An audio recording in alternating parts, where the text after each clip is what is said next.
Wakil Presiden Gibran Rakabuming Raka dijadwalkan melakukan kunjungan kerja padat ke wilayah kota dan Kabupaten Tasikmalaya, Jawa Barat, pada Selasa tanggal 20 Januari tahun 2026 besok.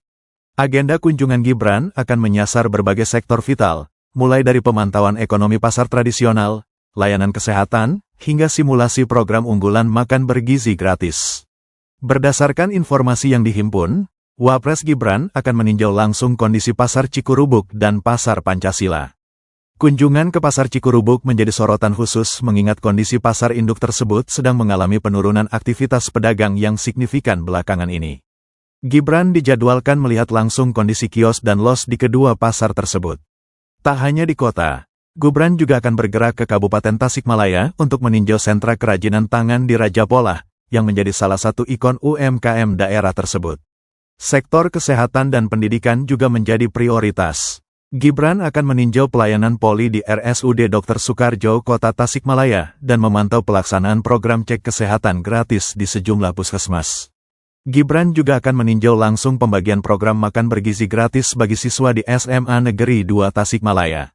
Pemerintah Kota Tasikmalaya memastikan persiapan penyambutan telah dilakukan secara maksimal melalui rapat koordinasi lintas sektoral. Asisten Daerah 1 Pemkot Tasikmalaya, Riza Setiawan, menyatakan bahwa pihaknya telah meninjau lokasi-lokasi yang akan didatangi Wapres untuk memastikan keamanan dan kelancaran acara. Selain agenda pemerintahan, Gibran juga dijadwalkan akan bersilaturahmi ke Pondok Pesantren Cipasung di Kabupaten Tasikmalaya. Kabar menyedihkan datang dari Pusat Perekonomian Rakyat di Kota Tasikmalaya. Pasar Induk Cikurubuk, yang selama ini menjadi denyut nadi perdagangan di Priangan Timur, kini mulai ditinggalkan penghuninya. Data terbaru per Kamis tanggal 15 Januari tahun 2026 menunjukkan angka yang mengejutkan. Sebanyak 1.000 pedagang di pasar seluas 4,4 hektar tersebut telah menutup kiosnya secara permanen. Mayoritas dari mereka adalah pedagang di sektor sandang, terutama pakaian dan sandal. Kepala UPTD Pasar Cikurubuk, Dery Herlisana, mengungkapkan bahwa dari total 2.772 kios dan los yang ada, sekitar 30% kini tak lagi berpenghuni. Dampak terparah terlihat di Blok B2.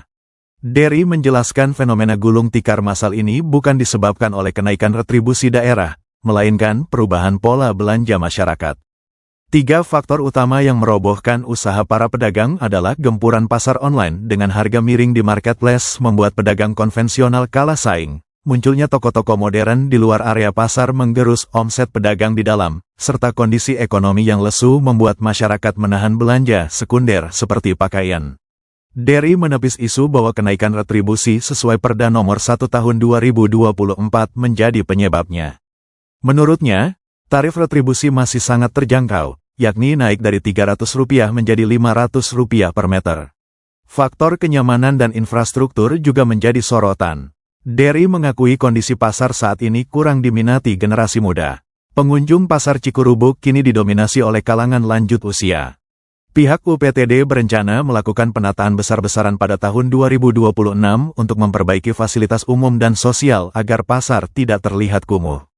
Namun, upaya ini masih terkendala status aset fasilitas umum yang sebagian masih milik swasta dan belum diserah terimakan ke Pemkot Tasikmalaya. Fenomena banyaknya kios dan los yang tutup, mungkin ini berapa sih data yang memang tutup di pasar Cikurubuk ini? Baik, terima kasih rekan-rekan media ya. Saya informasikan bahwasanya keterkaitan pasar Cikurubuk dengan informasi keterkaitan masalah fungsi kios dan los yang operasional, yang tidak operasional itu memang dari keseluruhan di kawasan pasar Cikurubuk ini itu kan 4,4 hektar dengan jumlah kios 2.772 los dan kios.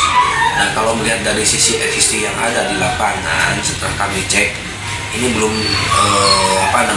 belum secara maksimal. Kita lagi melakukan verifikasi di 2026.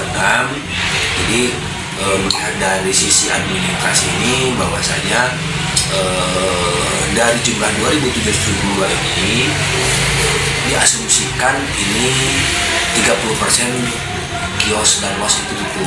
Berarti 1000-an ada kan? Ya di sekitaran 1.000 kios itu kan yang tutup. Nah, maksudnya kami tutup ini ada beberapa faktor gitu kan. Faktornya dalam artian di daya beli masyarakat, faktornya banyak pasar online gitu kan, yang disampaikan kemarin itu ada pasar ke rumah-rumah kan. Itu kedua mungkin ya samping kita juga ada mungkin kompetitor yang berdekatan dengan pasar tradisional. Kalau disebutkan nggak apa-apa ya, mungkin udah pada tahu lah gitu kan. Karena yang paling dominan tutup itu di komoditi bodasan ataupun pakaian gitu kan, dan sendal itu yang paling banyak yang tutup. Nah seperti itu halnya itu Bapak. Kang, sebenarnya kan tadi yang dikeluhkan pedagang itu boleh nggak sih Kang kompetitor itu jualan dekat pasar tradisional Kang? Sebenarnya Kalau secara regulasi saya kurang pahamnya, karena bukan katanya sih, seharusnya harus pasti ya regulasi itu sesuai dengan aturan pemerintah pusat melalui NIB, itu kan ada OSS kan sekarang. Jadi seolah-olah perusahaan ataupun perorangan yang mendapatkan NIB nomor induk berusaha berkaitan itu, jadi ketentuannya saya tidak tahu gitu kan, apakah itu bisa berdekatan dengan pasar tradisional apa tidak gitu. Makanya di sini saya juga sebagai pengelola pasar agak sedikit kebingungan bagaimana ini cara mengantisipasi para pedagang tradisional bisa berjualan kembali ataupun berjualan secara normal lagi kan gitu. faktor apa sih? Yang pertama faktornya retribusi, kenaikan retribusi. Sedangkan kenaikan retribusi itu tanpa ada koordinasi atau ke warga. Seharusnya sebelum kenaikan itu dari pihak DPR atau pemerintah turun dulu ke lokasi, bagaimana situasi di sini. Gitu. Sedangkan kenaikan retribusi itu harus berbarengan dengan pelayanan dari pemerintah. Yang kedua, masalah sensen, ya, masalah sensen. Jelas peruntukannya ya. Iya, gitu. Masalah sensen, gitu. Mau ambilnya itu mau grosir apa eceran. Kalau memang mau grosir, jangan adakan eceran. Yang ketiga masalah pasipasum, jalan itu kan banyak yang malas masuk ke Cikurubau pas hujan rucit. Soal dari pemerintah lah, terus tanggap lah turun ke sini gitu, ke lapangan, jangan hanya bisa menaikkan retribusi. Kan kalau di sini berapa persen mungkin tutupnya? Di B2 itu dulu itu hampir 30%. Mungkin sekarang juga udah nyampe 40%. Berarti udah naik lagi ya prestasi yang emang pada tutup ya Pak ya? Iya, pada tutup. Ini juga Rata-rata retribusi per kios ini emang dimintanya per bulan kah atau memang per minggu sih Pak rata-rata untuk per bulan. Per bulan. Cuman di ininya tiap hari gitu. Dan ada kelasnya yang di depan kelas A, yang di dalam kelas B gitu. Oh. Jadi harga beda. Kalau untuk kios Bapak diminta berapa retribusi dari UPTD Pak? Dari UPTD yang tadinya saya 200 per 1,48 kios itu sekarang mencapai 400, 500. Per bulan hampir itu? 70% lah naik, 80. Oh. Artinya setiap kenaikan itu tidak pernah ada konfirmasi dulu ke pedagang? Nggak ada. Langsung ujuk-ujuk gitu Pak? Langsung. Kan kalau di atas sendiri punya berapa kios? Saya yang buka itu cuma 6. Nah dari situasi sekarang mungkin Nutup nggak Pak? Enggak, jangan untuk menutup retribusi, untuk makan juga susah itu. sehari biasa laku gak sih? Kadang-kadang Berapa laku, teman-teman? kadang-kadang enggak gitu. Sehari itu? Kebanyakannya enggak laku. Kalau punya Bapak itu tutup ada berapa kios Pak?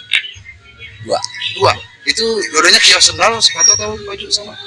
Ya pakaian. Pakaian. Itu udah lama Pak? Lama. 2 sampai 3 tahun lah. Berarti rata-rata ini yang tutup banyak udah pada mulai dijual juga Pak ya? Jangan kan dijual, disewa juga enggak laku ini. Mikir Enggak laku. Karena situasi kondisi yang saat ini kondisi bawah juga ya? Ya susah uang gitu.